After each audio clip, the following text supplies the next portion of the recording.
muito, acaba ficando com um pai e naturalmente, como é um modo de ver, o tio se rebela com relação a isso. Se alguém puder comentar alguma coisa sobre o que o CAPS faz nesse caso, se há alguma mais ou menos uma orientação, eu não quero nem terminar a pergunta, porque eu também posso estar fazendo a pergunta da forma errada, mas nesse caso, o que alguém teria alguma coisa para me dizer, ou solicitar que pode até conversar com ele, se for o caso, não sei. Alguém possa ajudar ele? Faz experimento. Mas ele tem um laudo, eu só não entendi. Ele tem um laudo médico e psicológico que ele é incapaz, é isso? Existe eu vou falar agora bem como leigo, tá? Perdão aos profissionais, mas não, seria assim, equivalente a uma inteligência, tem uma inteligência de uma criança de 15 anos, é um retardo mental. Uma leve esquizofrenia, mas ele mora sozinho, cuida da casa e tal. Ele é um pouco relaxado, mas então ele tem uma autonomia. Mas ele tem uma autonomia, talvez que seja um nível mais alto, para estar no limite de não ter autonomia total. O pai dele vai lá, o irmão dele vai lá só para dar ele leva um remédio para ele e visita, mas nem fica lá. Atendendo aqui a solicitação do colega, acho que precisa de eu sou Anderson, sou psicólogo, tá? Sou da Comissão de Saúde. Então, assim, só para te dar uma informação, o Centro de Atenção Psicossocial, ele na verdade, ele atende, né? O objetivo dele seria atender os pacientes egressos, né? Os pacientes de longa duração, de longas internações, né? E na verdade o que você está precisando é de uma orientação, que eu não sei se precisaria ser de um CAPS, no caso, já que ele tem referência, ele tem a referência familiar, ele consegue dar conta das coisas da vida dele diária, né? Mas ele precisa de uma pessoa para dar uma monitorada. Ele faz uso de medicação, alguma coisa assim. E na verdade, o que vocês querem para essa pessoa? Eu não quero nada. Eu falo uma vez, existe uma queixa do pai que quer se livrar do fardo, porque ele também se sente aprisionado nessa condição de quase que o papel de não dizer de um pai, mas de um responsável. E ele se deu conta, eu acho que ele não tem condição de cuidar do outro. Ele tem as questões dele próprio, ele também tem questões de saúde, para cuidar do irmão. O irmão se revolta com relação a ele, porque acha que ele não tem esse direito também. Ele não é pai dele, ele não tem, inclusive, desculpa, ele não sabe que tem um problema também. Tem mais essa, ele não sabe que tem um problema. Ele tem um problema no braço físico, mas o psicológico ele não tem ciência. Então ele acha que ele não tem problema, ele não precisa que tenha alguém lhe dizer o que tem ou não fazer. Eu acho que ele tem uma questão até muito saudável, ele quer buscar autonomia da vida dele. Eu também acho. Agora, não sei se é o caso de uma espécie de uma questão. Há uma assistência para que ele também tenha a cidadania dele, a autonomia dele, de que ele vá ao caso, que ele talvez a estratégia de saúde da família, né, possa acompanhar, dando suporte ali, um acompanhamento. Essa pessoa mora onde? Em Nilópolis, não, Nova Sul. Porque infelizmente não tem estratégia de saúde da família no município de Nova Iguaçu, como ela lembrou bem. Você pode, a partir, né, a primeira porta de entrada pode ser, no caso, a estratégia de saúde da família, e a partir dessa estratégia de saúde da família, eu acho que as pessoas que são a referência desse rapaz, eles procuram a estratégia, conversam, e tem CAPS também no centro de Nova Iguaçu, tá? Que o CAPS para ele pode funcionar como um espaço de lazer, enfim, um espaço de convivência com outras pessoas, uma vez que você está colocando muito bem que essa pessoa consegue dar conta da vida dele, né? Agora, essa outra questão que você fala, que quem está tutelando me parece que percebe essa pessoa como um incômodo, né? Aí é uma outra questão. Eu não sei como é a organização familiar, se de repente teria alguém que pudesse ficar com a tutela dessa pessoa. Eu não sei, mas eu acho que o CAPS lá de Nova Iguaçu, a estratégia da família, ela pode ser a primeira porta de entrada para que vocês possam buscar ajuda. Caso não consiga na própria estratégia, está no centro de Nova Iguaçu. Eu só não sei te dizer o nome, é no centro mesmo de Nova Iguaçu, você tem um CAPS lá que de repente possa dar orientação para vocês. Mas para mim parece que essa pessoa está vivendo muito bem, obrigada, né? Consegue dar conta dele, e esse é o grande objetivo da saúde mental, né? Não é institucionalizar as pessoas, pelo contrário.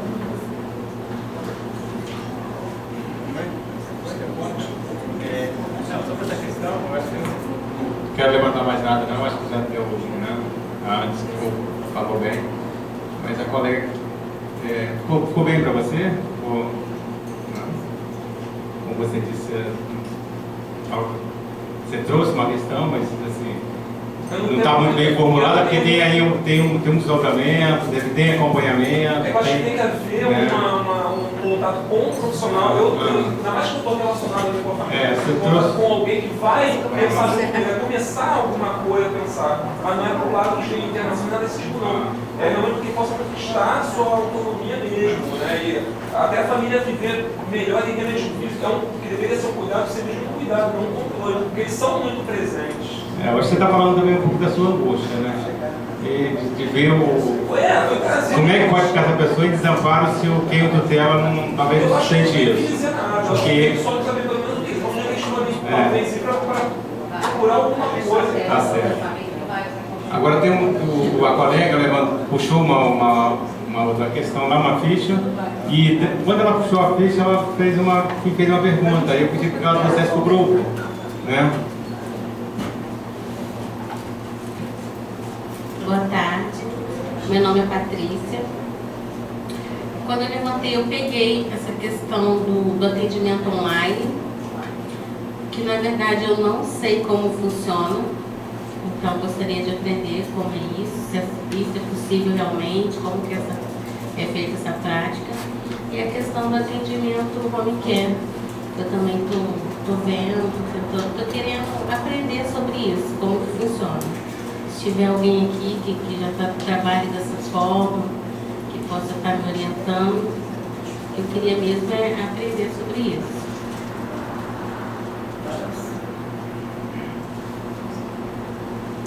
Boa tarde, meu nome é Alexandre Trizano, sou conselheiro do CRP e ajudei a redigir a última resolução do Código de Atendimento online, atendimento mediado por computador, atendimento através de qualquer dispositivo, na verdade, tecnológico. Tínhamos uma resolução de 2005, uma outra editada agora, final de 2013, que trata dessa questão.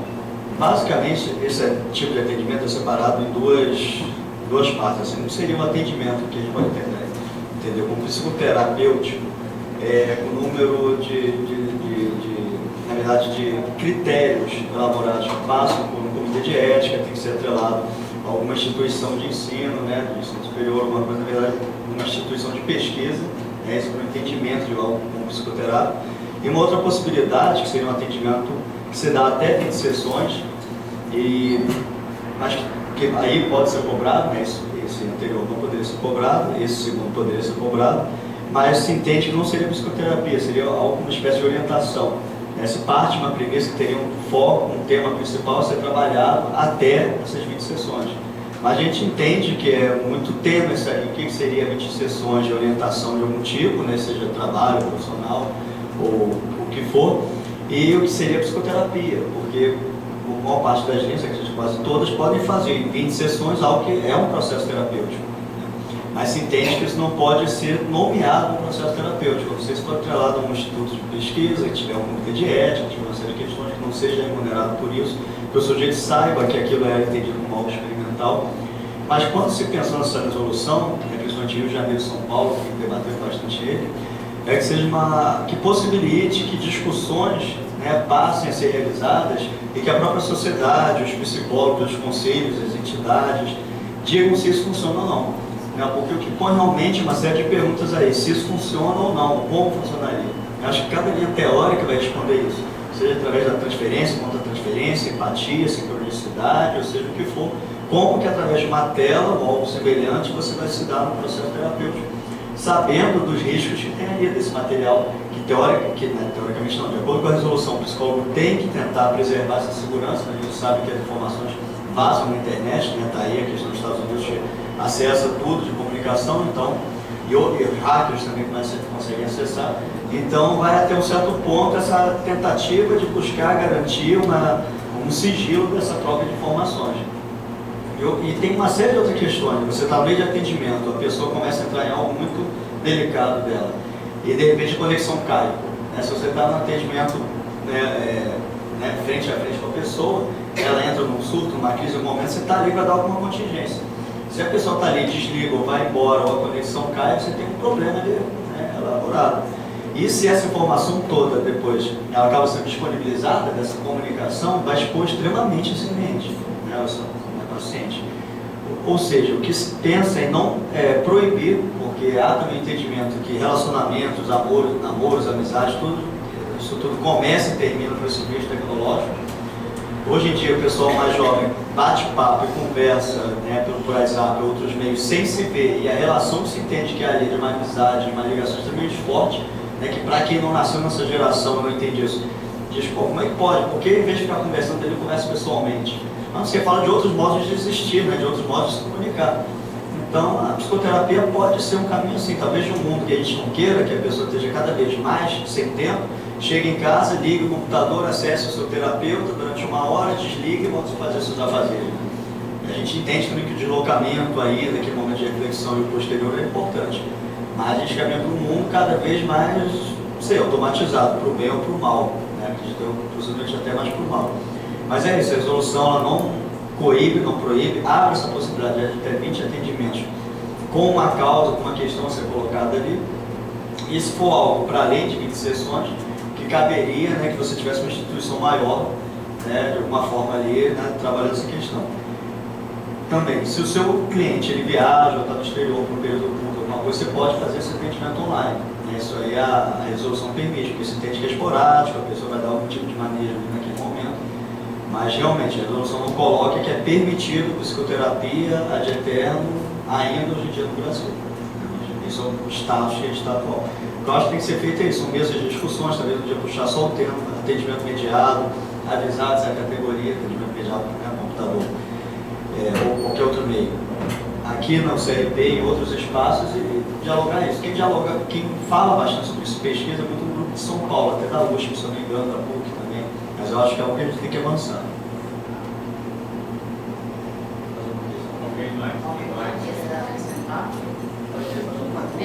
A questão do atendimento home care, que eu também estava dando uma olhada, alguém sabe como falar sobre isso? Como que funciona essa prática domiciliar? Até o... Isso.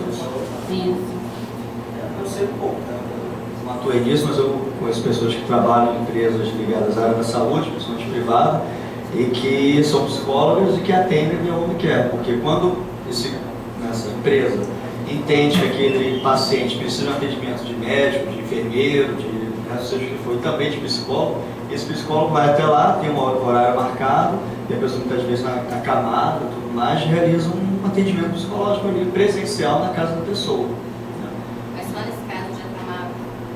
Mas Como é isso? Isso que eu gostaria de saber. Tem alguma legislação? acho que na verdade... Tem alguma resolução? Não, porque é um atendimento psicológico, né? Você pode, nada impede você ter um cliente, de repente ele sofre um acidente, está com quebrado, ele não pode até consultar você, vai até lá. Mas isso se dá ainda num aspecto, penso eu, um critério privado de negociação, para cobrar mais, a menos, deslocamento, não sei. Mas há empresas voltadas para exatamente a pessoa que está em home care, né? Com cuidado hospitalar, com equipamentos em casa, tem um acompanhamento psicológico também. Isso se mostra muito importante. Né? Na verdade, assim, uma dúvida era se isso seria aberto apenas às pessoas que têm dificuldade de se locomover até o consultório. Seja uma pessoa que está sã, quer ser um psicólogo em casa, pode. É uma questão de acomodidade, não tem nada É porque tem clientes, no meu caso, preferindo que isso aconteça saindo do espaço terapêutico. Até pacientes pedindo se não teria como fazer atendimento em lugares abertos. Isso, exatamente. Então, a minha preocupação é com relação ao conselho de ética, até onde isso poderia... Não sei você, mas eu não entendo que isso seja antiético. Eu acho que é o que o psicólogo se permite, como ele se entende nesse espaço. Se para eles for limitante, mas não consigo entender isso, só aqui na minha clínica. Se o psicólogo achar que é possível, ele vai dar uma maneira e vai. existe a consultoria. Deixa eu pegar Eu acho que isso vai depender também muito da abordagem da pessoa. Mas se sente com esses maneiros? Eu sou Sérgio, eu sou psicólogo, atuo na área da região serrana hoje em dia, e a gente faz algumas visitas em algumas instituições e empresas que solicitam registro junto ao CRP. Eu tive a oportunidade de um ano atrás, 2, visitar uma dessas empresas onde continha uma psicóloga. Era uma empresa voltada para o atendimento de home care, tá? Então era uma empresa privada, ela era chamada, a família pagava o atendimento, então tinha uma equipe composta por enfermeiro, psicólogo, médico, eles iam ao local, geralmente pacientes acamados. Então o home care é um serviço voltado para pessoas acamadas, né? E uma das questões, eu acho que é essa a sua pergunta, quais seriam as orientações para o psicólogo diante do atendimento numa residência, né? Então, assim, ela estava conversando comigo, fazendo as mesmas perguntas. Porque, assim, como é que ela fazia o atendimento com a equipe em volta? Como é que se dava isso? Como é que se dava, por exemplo, a família também tendo acesso àquele espaço, né? Então, assim, a orientação é que a pessoa, no caso de alguns, no caso de, assim, quando a pessoa ainda está acamada e ainda tem consciência, porque tem esses casos também que a pessoa não tem mais consciência, né? Mas quando a pessoa tem consciência, assim, preservar o mínimo, assim, do sigilo mesmo dentro da residência.